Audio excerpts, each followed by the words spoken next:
Queridos e queridas, eu me chamo Jonessi, eu sou pastor auxiliar na Ministério de Sinais dos Tempos do Senador Camará. É um prazer estar com todos vocês. E hoje, a convite do evangelista Valmir, eu estou aqui, pela graça de Deus, desde já agradeço ao pastor Newton pela grande responsabilidade. É uma responsabilidade muito grande falarmos em nome do Senhor. Isso é algo muito importante, muito especial, e eu faço, na verdade, no temor do Senhor. Eu quero te convidar, por favor, sem delongas nessa noite, coloque-se de pé, em reverência à palavra de Deus. Abra, por favor, sua Bíblia, Evangelho segundo João, capítulo 3. Evangelho segundo João, quarto livro do Novo Testamento. Mateus, Marcos, Lucas se encontra em João, capítulo 3. Amém? Deixe-me ler a palavra de Deus. Irmãos encontraram? Amém? João, capítulo 3. E havia entre os fariseus um homem chamado Nicodemos, príncipe dos judeus. Este foi ter noite com Jesus e disse-lhe: Rabi, bem sabemos que és mestre vindo de Deus, porque ninguém pode fazer esses sinais que tu fazes se Deus não for com ele. Jesus respondeu e disse: Na verdade te digo que aquele que não nascer de novo não pode ver o reino de Deus. Disse-lhe Nicodemos: Como pode um homem nascer sendo velho? Porventura pode tornar a entrar no ventre da sua mãe e nascer? Jesus respondeu: Na verdade te digo que aquele que não nascer da água e do Espírito não pode entrar no reino de Deus. O que é nascido da carne é carne, o que é nascido do Espírito é Espírito. Não te maravilhes de ter te dito: necessário vos é nascer de novo. O vento sopra onde quer, e ouve a sua voz, mas não sabes de onde vem, nem para onde vai. Assim é todo aquele que é nascido do Espírito. Nicodemos respondeu e disse-lhe: Como pode ser isso? Jesus respondeu e disse-lhe: Tu és mestre de Israel e não sabes isso? Na verdade te digo que nós dizemos o que sabemos e testificamos o que vimos, e não aceitais o nosso testemunho. Se vos falei das coisas terrestres, não credes, como crereis se vos falar das celestiais? Ora, ninguém subiu ao céu, senão o que desceu do céu, o Filho do Homem que está no céu. E como Moisés levantou a serpente no deserto, assim importa que o Filho do Homem seja levantado, para todo aquele que nele crê não pereça, mas tenha vida eterna. Porque Deus enviou seu Filho ao mundo porque Deus amou o mundo de tal maneira que deu seu Filho unigênito, para que todo aquele que nele crê não pereça, mas tenha vida eterna. Porque Deus enviou seu Filho ao mundo, não para que condenasse o mundo, mas para que o mundo fosse salvo por ele. Pai, em nome de Jesus, Senhor, aqui publicamente eu agradeci ao pastor Newton a responsabilidade de trazer a palavra. E essa responsabilidade, Senhor, eu quero passar diretamente para o dono da igreja. O dono da igreja tem as mãos perfuradas. O dono da igreja, aleluia, está agora, nesse exato momento, à destra do Pai. Essa igreja não é nossa, Senhor. Essa igreja é do Senhor Jesus. Oh, Espírito Santo de Deus, e eu quero lhe pedir nessa noite, fala aos nossos corações, Senhor. Senhor, o Senhor não tem compromisso nenhum com a palavra do pregador. O Senhor tem compromisso com a tua palavra. É a tua palavra que não volta vazia, Senhor. Não é a palavra do homem. Então, em nome de Jesus, Senhor, que a tua palavra nessa noite vá e produza o resultado pela qual está sendo enviada em nome de Jesus. Amém? Podem sentar-se em nome de Jesus. Bom, o texto que acabamos de ler, ele faz parte praticamente do evangelho mais lido, mais, na verdade, copiado e vendido em toda a face do mundo, em toda a face da terra, o evangelho de João. Sabemos que, em termos literários, o Novo Testamento, as escrituras do Novo Testamento começam com os 4 evangelhos. Os 3 que chamamos de sinóticos, que são Mateus, Marcos e Lucas. Mateus, Marcos e Lucas, eles fizeram narrativas específicas sobre o nascimento de Jesus, sobre o seu ministério público, sobre os seus ensinamentos, sobre todos os seus milagres, a sua morte, ressurreição e a sua ascensão. Porém, o Evangelho de João é um evangelho que podemos dizer que ele é ímpar em relação aos demais. Não que seja menor do que os demais. Mas o Evangelho de João, na verdade, ele teve a sua origem. E olha uma coisa interessante, que o apóstolo João foi o último escritor dos Evangelhos. O Evangelho começou a ser escrito por Marcos. Marcos começou em 45 depois de Cristo a, na verdade, fazer os registros sobre a vida de Jesus. Marcos especificamente estava direcionando o seu evangelho aos romanos, enquanto Mateus ele direcionou o seu evangelho especificamente à sociedade judaica. E Lucas ele fez um evangelho de cunho extremamente, podemos dizer assim, extremamente cultural, porque dentre todos os escritores, Lucas, na verdade, ele tinha mais recursos literários, porque Lucas era médico. Lucas, na verdade, teve uma cultura muito bem preparada. Lucas era grego. Uma coisa interessante, dizendo sobre o Evangelho de Lucas, Lucas começa com um pseudônimo dizendo: ó excelentíssimo Teófilo. E por Lucas ser grego e, na verdade, entender exatamente o que dentro da língua portuguesa chama-se semântica, o significado das palavras, né? Sabemos que Theo vem também do grego, da cultura helênica. Theo, amigo, né? Filo, Theo, Deus, amigo, filo, amigo. Então, na verdade, Lucas ele estava usando um pseudônimo para dizer o seguinte: tanto o seu evangelho como o livro de Atos também era para abranger, na verdade, toda aquela sociedade. Porém, o evangelho de João, ele foi, na verdade, cunhado com o seguinte desígnio: 90 depois de Cristo. A igreja já tinha sido iniciada através do glorioso momento do Pentecoste. A igreja já estava, na verdade, passando por algumas tribulações, passando por alguns períodos difíceis. Todos nós sabemos que no ano 70 aconteceu uma das piores crises dentro da sociedade judaica, que foi, na verdade, a invasão de Jerusalém e a derrubada do templo, cumprindo-se assim que Jesus disse em Mateus 24, que todos, na verdade, conhecem.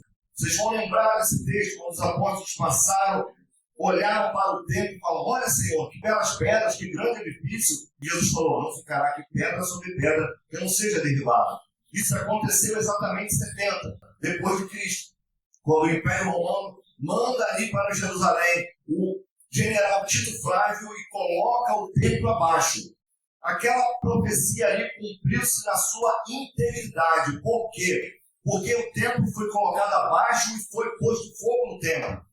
O templo feito, reformado pelo grande Herodes, ele tinha ornamentos em algumas partes de ouro. Então o que aconteceu? Com o incêndio, o ouro derreteu-se e caiu entre os escombros. E os historiadores dizem que os soldados romanos eles removiam os escombros procurando ouro. Ou seja, a profecia de Jesus cumpriu-se exatamente. O que significa isso? O que significa isso? Se Jesus ele profetizou exatamente o que ia acontecer no ano 70, praticamente 40 anos depois da sua assunção, ele com certeza se profetizou e se cumpriu, ele também profetizou que ele voltará. Aleluia! E essa promessa é a promessa bendita, essa promessa é a promessa que embala a igreja. Aleluia, Jesus. Glória a Deus. E passado todo esse período, o último apóstolo do colégio apostólico era o apóstolo João. E João já era um homem octogenário, já tinha mais de 80 anos. E no ano 90 depois de Cristo, levantou-se uma heresia, principalmente devido a um judeu chamado Cerinto. Esse judeu, ele na verdade, por conhecer também a cultura helênica, o que era a cultura helênica? Era a cultura oriunda da Grécia. Embora o Império Romano dominasse todo mundo político e todo mundo da parte militar, Grécia ainda dominava o mundo intelectual. E existia um certo judeu chamado Cerinto, que começou a disseminar entre as igrejas da época uma heresia pautada numa ideologia chamada gnosticismo. O que era o gnosticismo? Para o grego, ele entendia o seguinte: a matéria é ruim, a alma é boa. Então, Cerinto, pautado nisso, ele começou o quê? Ele começou a dizer o seguinte: olha, esse Jesus que está sendo pregado há 60 anos, na verdade, ele não tinha condição de ser Deus. Porque ele era homem. E se ele era homem, a matéria dele era ruim. E se a matéria dele era ruim, ele não poderia ser Deus. Então, diz na verdade os estudiosos que os membros da igreja de Éfeso, quando então o venerável ancião João ali presidia a igreja, chegaram para João e falaram: João, apóstolo João, precisamos que o senhor escreva um livro para contestar essa heresia.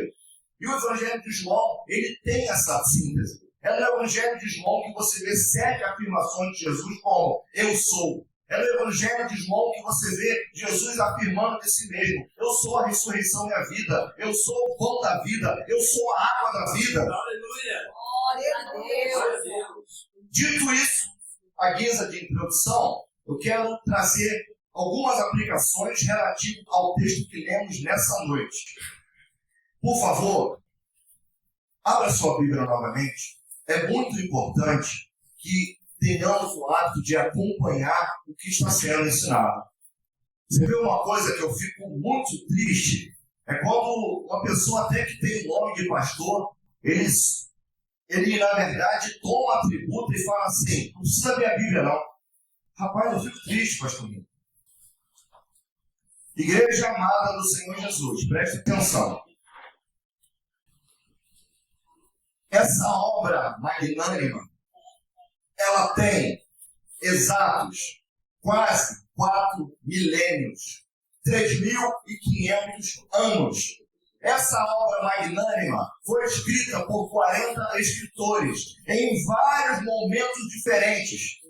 Essa obra, na verdade, ela permeia, ela perdura por quase 4 milênios. Por que essa obra perdura por 4 milênios? Porque essa obra é a genuína, é a gloriosa e a poderosa palavra do Deus vivo. Glória a Deus! Glória ao teu nome, Senhor. Hoje, no meio evangélico, quando digo isso, nós estamos traçando um panorama. Há analfabetos bíblicos. Será que Deus mantém um livro de quase 4.000 anos na nossa mão para que a gente não valorize? Você vai em qualquer campo arqueológico do mundo. Se você encontra uma peça do período Medo-Persa de 700 a.C., essa peça ela vai para o melhor museu.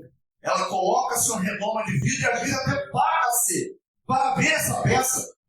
Por quê? Ela tem 2.700 anos. As pessoas, olha, que coisa interessante. 2.700 anos essa peça. Essa obra magnânima tem 3.500 anos. Isso daqui, pastor, é uma prova arqueológica viva na nossa mão. Aleluia!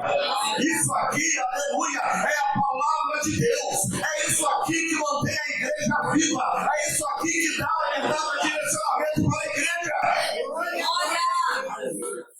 Por que estamos nos afastando da palavra de Deus?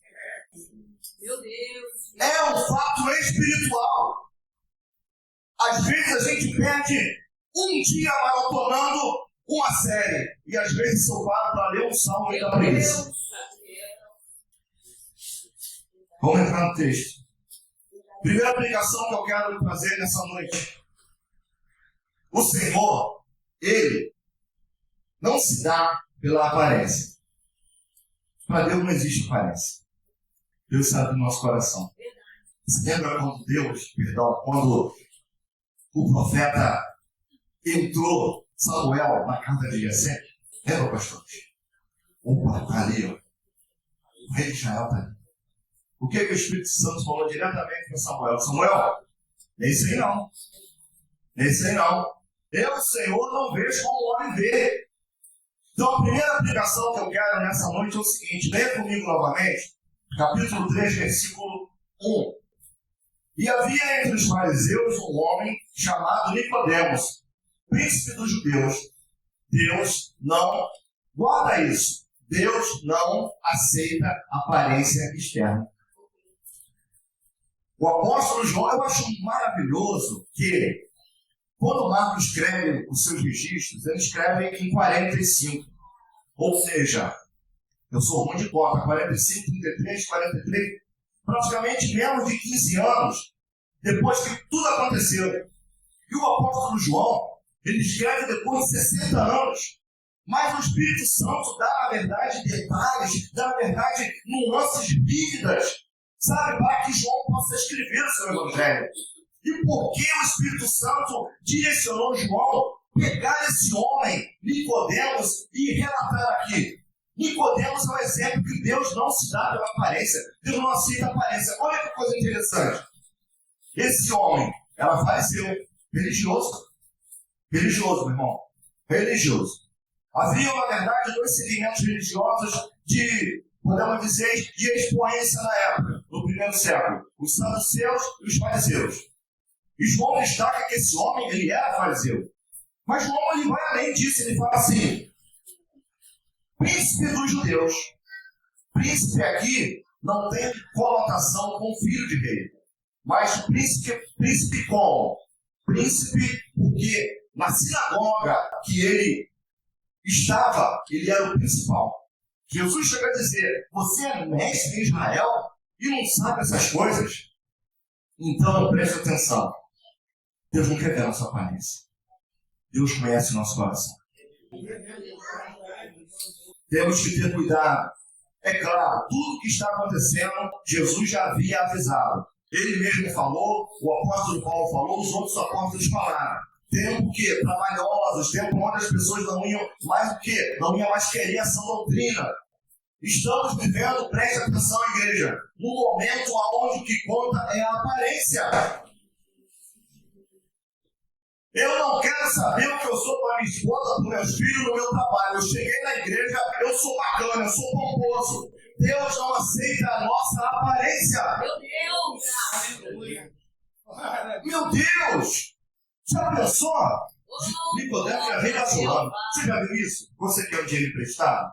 Meu irmão, como é que você está? Olha o diálogo de Nicodemo, o evangelista Valmir.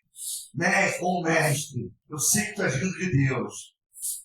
E Jesus tira ele das águas da fonte. Eu fico imaginando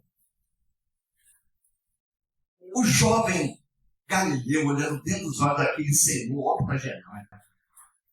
Segundo o princípio de hoje, para que possamos entender o reino de Deus, precisamos nascer de novo. Glória! Confira comigo aí o versículo 3. Jesus respondeu e disse-lhe: na verdade te digo que aquele que não nascer de novo não pode ver o reino de Deus. Jesus nos criou pelo que Nicodemos era na sociedade. Ele chegou, bajulou, foi à noite, estava com medo de perder, na verdade, o quê? Perder os seus dotes religiosos. Deixe-me ilustrar isso de uma maneira muito clara. Todos conhecem, já ouviram falar do grande general Ciro Naamã, ok? Naamã era general. Segundo as escrituras, no capítulo 5 de Reis, a Bíblia diz que por Naamã, Deus dava muitas vitórias ao rei da Síria. Imagina como Naamã era na rua. É bem provável que o cavalo dele era um cavalo branco, bonito, um alazão. É bem provável que a indumentária dele tinha um elmo muito bonito, tinha, na verdade, uma roupa muito bonita, uma armadura muito linda.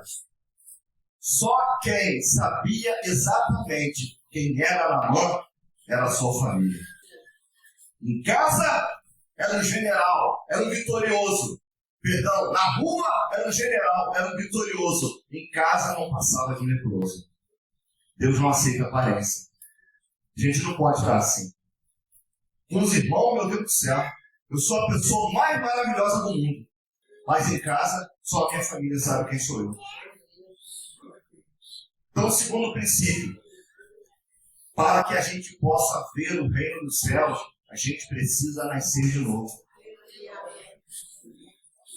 Entenda que essa expressão de Cristo, dentro aqui da minha versão revista e corrigida, você precisa nascer de novo para ver o reino de Deus, é exatamente o seguinte: quer entender o reino de Deus, quer entender o amor de Deus, quer entender a pessoa de Cristo, você precisa nascer de novo. Novo nascimento nos remete à mensagem primária do Evangelho, começando pelo precursor João Batista e depois sendo testificada pelo próprio Filho de Deus. Vem João Batista preparando um caminho e diz: arrependei-vos, porque a vós é chegado o reino de Deus. Jesus Batista se é tentado, inicia o seu ministério, era o Filho de Deus, poderia falar qualquer coisa. Ele ratifica: arrependei-vos, porque a vós é chegado o reino de Deus. O verdadeiro evangelho é o evangelho do arrependimento. O verdadeiro evangelho é o evangelho do novo nascimento. O verdadeiro evangelho é o evangelho onde a cruz, aleluia, é o cerne da nossa vida espiritual. Meu Deus! Novo nascimento. Pastor, o que é isso?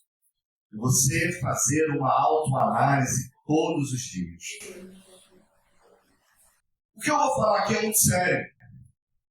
Tem pessoas que acham que está, na verdade, entendendo o reino do céu, mas até então está entendendo critérios humanos.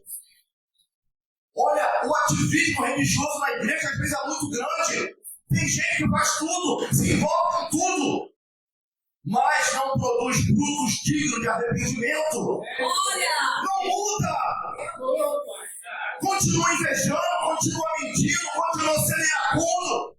Aleluia! Terceiro princípio. E confira comigo o versículo de número 5. Jesus respondeu: na verdade te digo, que aquele que não nascer da água e do Espírito não pode entrar. Olha que o negócio vai complicando, hein? Se você não nascer de novo, nem entender o amor de Deus, irmão, você não vai entender.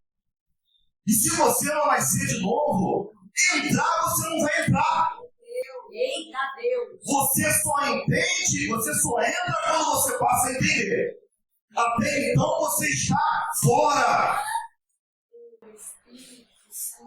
Temos que pedir ao Espírito Santo para nos dar discernimento. Senhor, eu quero fazer a tua vontade.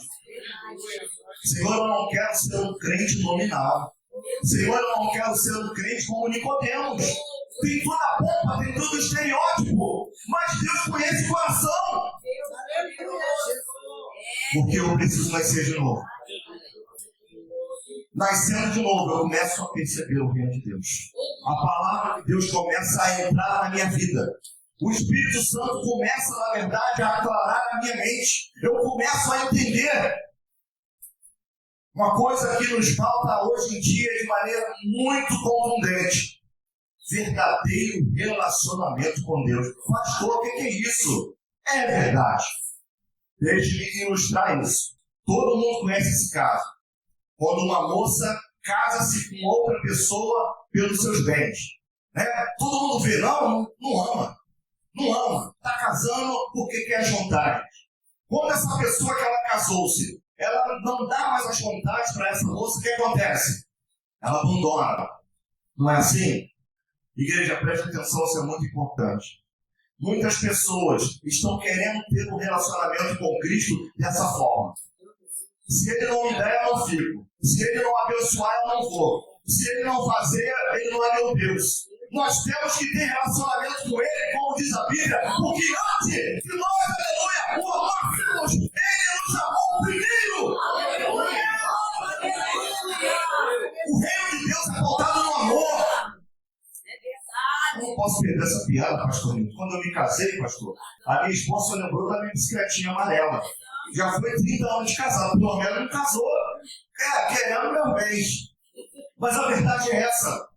A verdade é essa, igreja. A igreja está muito pitona, a igreja está, na verdade, quando eu falo igreja, eu não estou vindo aqui da doutrina aqui não. Igreja, na face da terra. A igreja está Deus me mata. Não, se não for assim eu não quero. Não, Deus está demorando. Jesus agonizando no Getsemane, Pai, se for possível, passa de mim esse cara. Contudo, seja feita a tua vontade. Oh, Deus. Aleluia. Quando é com a gente não fala isso para Deus, pastor Nilton. Senhor, seja feita a tua vontade. Então, primeiro princípio, Deus não se dá pela aparência. Segundo princípio, se a gente não nascer de novo, se a gente não se arrepender a cada dia, a gente não vai perceber as coisas de Deus. Terceiro princípio, se a gente não nascer de novo, a gente sequer vai entrar no reino de Deus. Preste atenção, entrar no reino de Deus tem duas etapas muito distintas. Você percebe e você entra no reino de Deus ainda aqui nessa face. É por isso que a mensagem primaz do Evangelho foi o quê? Arrependei-vos, porque a voz é chegar no reino de Deus. Jesus veio inaugurar esse reino aqui. E eu preciso o quê? Através do Espírito Santo, entender como esse reino é regido aqui. É bem verdade que é desafiador para nós, com os nossos limites, com as nossas deficiências, sermos umas pessoas totalmente perfeitas. Aleluia, mas Jesus ele faz tudo de maravilhoso para a igreja. Sabe o que Jesus falou? Não vos deixarei órfãos. Aleluia! Enviarei o Consolador, no grego, Paracletos. Literalmente, pessoa colocada ao seu lado para lhe servir de ajuda. Aleluia. Irmão, com isso eu encerro nessa noite. Vamos fazer uma reflexão. Às vezes a gente não está como Jesus falou para Nicodemo. Nicodemo, você tem que nascer de novo. Senão você não vai ver. Eu sei que vai ser até mesmo estarrecedor do que eu vou falar. Mas muitas pessoas estão enganando-se com o Cristo que está tentando servir. Ele nos ama, Ele nos perdoa, Ele é misericordioso, mas Ele é um Deus santo. Ele é um Deus que, Ele, na verdade, quer compromisso e compromisso de santidade.